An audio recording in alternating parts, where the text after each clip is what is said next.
Hi மக்களே, இன்றைக்கி சுண்டக்காய் கூட்டு தாங்க வைக்க போகிறோம். அதுக்கு தேவையான பொருள் பார்த்துக்கலாங்க. சுண்டக்காய் நல்லா தட்டிட்டு இந்த மாதிரி கழுவி எடுத்து வச்சுக்கிட்டுங்க. பாசிப்பருப்பு வேக வச்சு எடுத்து வச்சுக்கிட்டுங்க. வெங்காயம் கட் பண்ணி வச்சுருக்கேங்க. குழம்பு மசால் பொடி கொஞ்சம், கறிவேப்பிலை, 2 காஞ்ச மிளகாய், ஜீரகம் கொஞ்சம், கடுகு உளுந்தம் பருப்பு, உப்பு தேவையான அளவுங்க. வாங்க எப்படி செய்யலான்னு பார்க்கலாம்.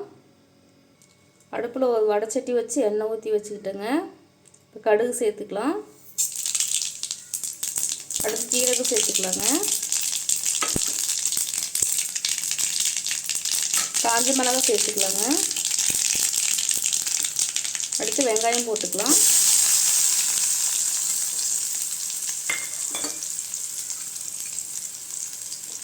கறிவேப்பிலை சேர்த்துக்கலாங்க.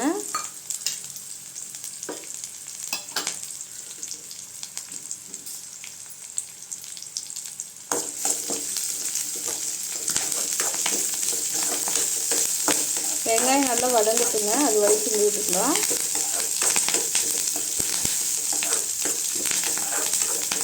நான் இன்றைக்கி பெரிய வெங்காயம் தாங்க சேர்த்துருக்கேன். நீங்கள் சின்ன வெங்காயம் சேர்த்துக்கலாங்க. சின்ன வெங்காயம் சேர்த்தா இன்னும் டேஸ்ட் நல்லாயிருக்கும். வெங்காயம் நல்லா வதங்கிடுச்சுங்க. இப்போ சுண்டக்காய் சேர்த்துக்கலாம்.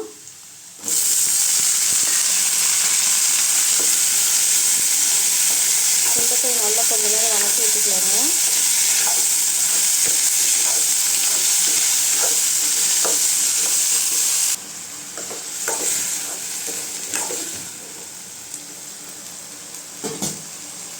பருப்பு வேக வச்சு தண்ணி இது கூட சேர்த்துக்கலாங்க.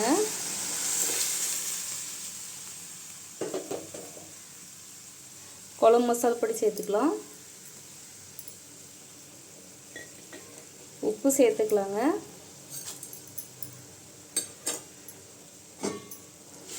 எல்லாம் நல்லா கலந்து விட்டுக்கலாங்க.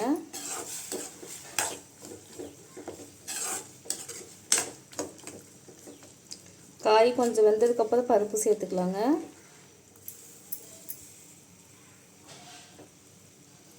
சுண்டக்காய் எப்போவும் காரக்குழம்பு புளிக்குழம்பு வைக்கிறதுக்கு இந்த மாதிரி கூட்டு செஞ்சு பாருங்கள், நல்லாயிருக்கும்.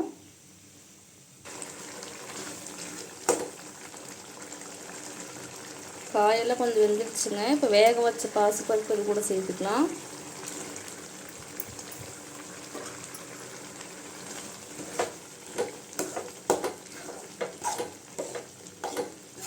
நல்லா கலந்து விட்டு கொஞ்சம் நேரம் வேக வச்சுக்கலாங்க.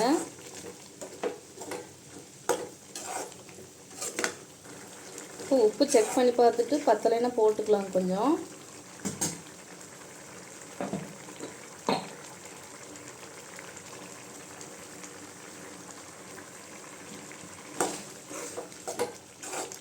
இன்னும் கொஞ்ச நேரம் கொதிக்கட்டுங்க.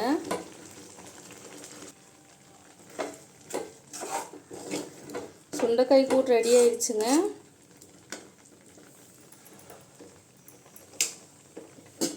இது மாதிரி நீங்கள் ட்ரை பண்ணி பாருங்கள்.